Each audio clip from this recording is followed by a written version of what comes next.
everybody, this is Francesco Abbruzzino with The Scoop, Uncensored Report. Okay, so, I wanted to show something, and what you're seeing now to, I guess it would be my right here, is a video. And this is of Calvert Cliffs Nuclear Power Plant. My wife actually used to work here. I worked across the bay of Patuxent River when I was in the Navy. I was stationed there at Pax River VXN-8. And my wife worked here at BG&E. Back then, I was, I was next to the VQ-4, which basically communicated with the nuclear sub. So I had good security, pretty good security, but I could not even get near this base. I could not go on this nuclear plant. What you're seeing now, though, is when Daily Caller went out there and drove in, just rolled through, no problem. You could see the reactors right there and how close they got to the facility. And this all comes in regards to electric. As many of you know, that anybody that's followed me knows that I've tracked this type of activity for a long time.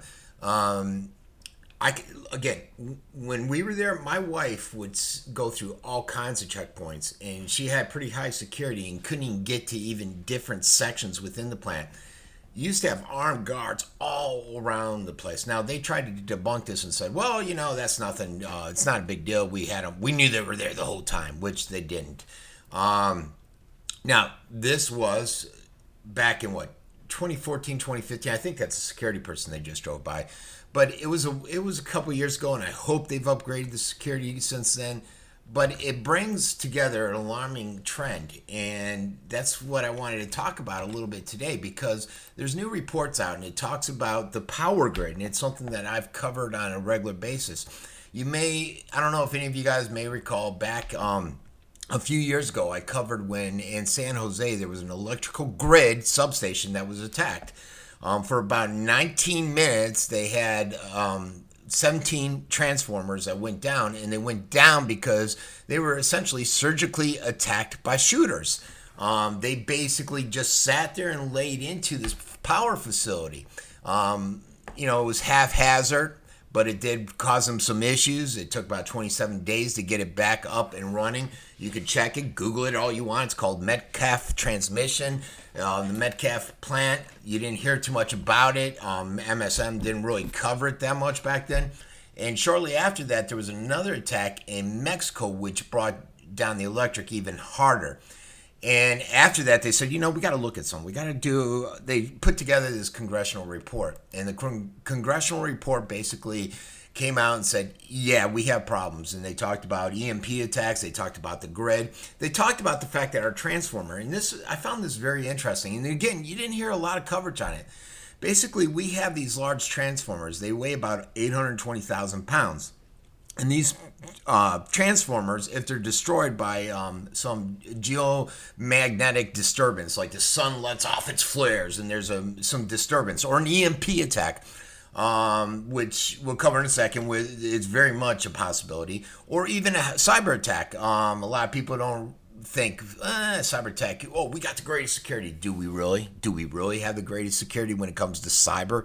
I think a lot of these hacks have proven we don't. Ukraine electric grid was hacked back in 2015, and it brought the whole system down. Now, I understand that's the Ukraine, this is the U.S., but trust me, our electric grid is not that much better. Severe weather, floods. Here in where I live in Venice, you can get some basic rainstorms, and the electric goes out. Now, fortunately, during the Hurricane Irma, surprisingly, it was only out for 6 hours, but it still is a major issue. But here's the thing. Those transformers, those 120,000 pound transformers, are made in two countries, if memory serves me right. One of the manufacturers in Canada. The other one is over in Europe, in Switzerland or Sweden or something like that. They take 6 months to 2 years to produce. And the reason is that the material that is needed for them is in high demand, the raw material. It's a special grade of electrical steel and stuff. It costs a ton of money, and they're not being produced all that well. Now, supposedly the U.S., after this congressional report back in what was it, 2015? It was shortly after that attack. they came out and said, okay, we got to do stuff, but they've been slow in doing it because essentially the electric companies that are responsible have to go out and do it. And they have to upgrade their security. They have to pay for all these upgrades, and it's just not happening because of money. That follows up with a report that came out yesterday about the power grid and a new investigative report that's out there. It's new covering old news, but it's new if you just have been focused on MSM over the last few years because they haven't covered it. And I don't even think they covered this new report. It covers basically what would happen in a societal breakdown. And you had NERC, which is the North American Electric Reliability Corporation. They looked at the grid's vulnerability during heightened or unprecedented waves of attacks, cyber attacks, somebody shooting like happened in Metcalf or what happened in Utah. It happened in Utah too. You see this throughout the years. And again, we had the congressional report. They said there's a security risk to the grid. It's become a greater concern. And since that report in 2, 3, 4 years, 3 years I think it's been, they've basically have done nothing. The physical security of these grid locations they've struggled to implement any of the government recommendations according to this new report.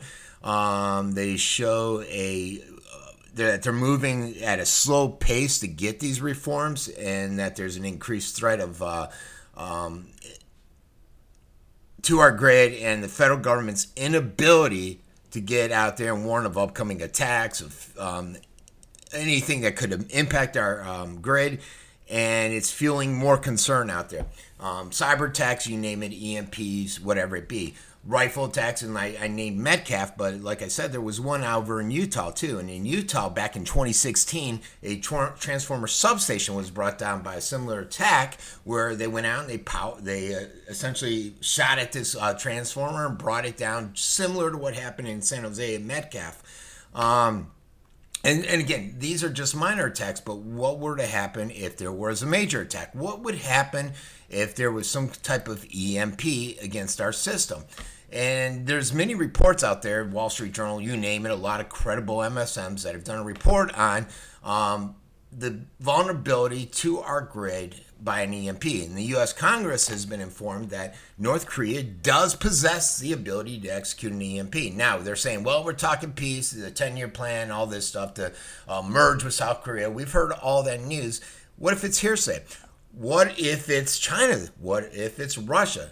North Korea is just one of many countries that can execute an EMP attack where because they have that nuclear bomb capability, they could explode it above, essentially, my understanding is you explode it above the country, boom, it brings down the electrical grid somehow.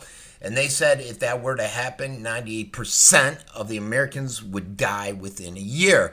And that's due to our reliability upon electric, our inability to go out there and hunt. We're not hunters, we're not gatherers, we're not self-sustaining. Unfortunately, we're weakened down snowflakes. We're pussies, if you will. So the House Republicans, they went out, they listened at different things of what they could do, and there really is no solution out there. So what are we to do? And I just, like I said, I've been following this for years, and it's disturbing that, Metcalf happened, 2014, something like that. I reported on it right then. I've been around that long, almost 10 years, guys. And that's back when I had 275,000 followers on my national page before Facebook shut me down. So it's a concern. It's a concern that the electric companies are doing nothing. It's a concern that the federal government's not doing anything to enforce or try to regulate to get them to upgrade the grid.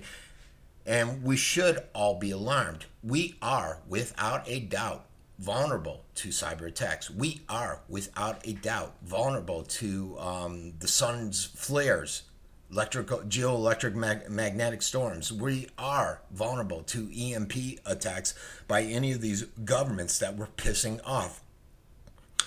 To me, I was watching a documentary the other day.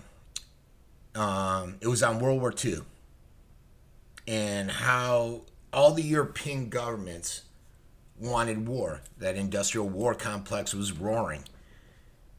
And they got what they wanted. 4 or 5 years later, after World War One, they all regretted it. The people, primarily, that were hurt by it. And you can see a lot of those war drums drumming up now. North Korea. You look at China in the South Sea, China and the spats with India on the border, China and the China's support of Pakistan, India and Pakistan going at it with each other. Russia's concerned about the ever-growing strength and power that China has in their region. The Middle East, the Syrian conflict, the Yemen conflict, the Israel-Iran. Will there be something growing there? The Saudi Arabia-Iran proxy wars that are continuing everywhere. These are scary moments, scary days, folks. And one of our vulnerabilities, I cannot say that word today, is our electric grid. And we gotta get onto our representatives and say something's gotta be done, because this is concerning. Think about it. If our power goes down, just sit back for a minute and think how much we rely on power for our food, for everything, communication. What would we do as a society? Would we see a societal breakdown? You need to look no further than the cartoon I showed last night, where everybody's on their phones, distracted. We're nice little sheep. I'm one of those believers that believe the TV was out to get people into this trans state where they're just focused on TV. They're not focused on the issues, and the government can do whatever they want around you. And that's what the phones have essentially done. They've distracted us. We don't know what's going on around us. We're so focused on this virtual world. And it's a shame. Well, that's my Easter. On Easter, I should be putting out a different message. That's my communication today. Everybody have a great day. Have a great Easter. This has been Francesco Abbruzzino with The Scoop.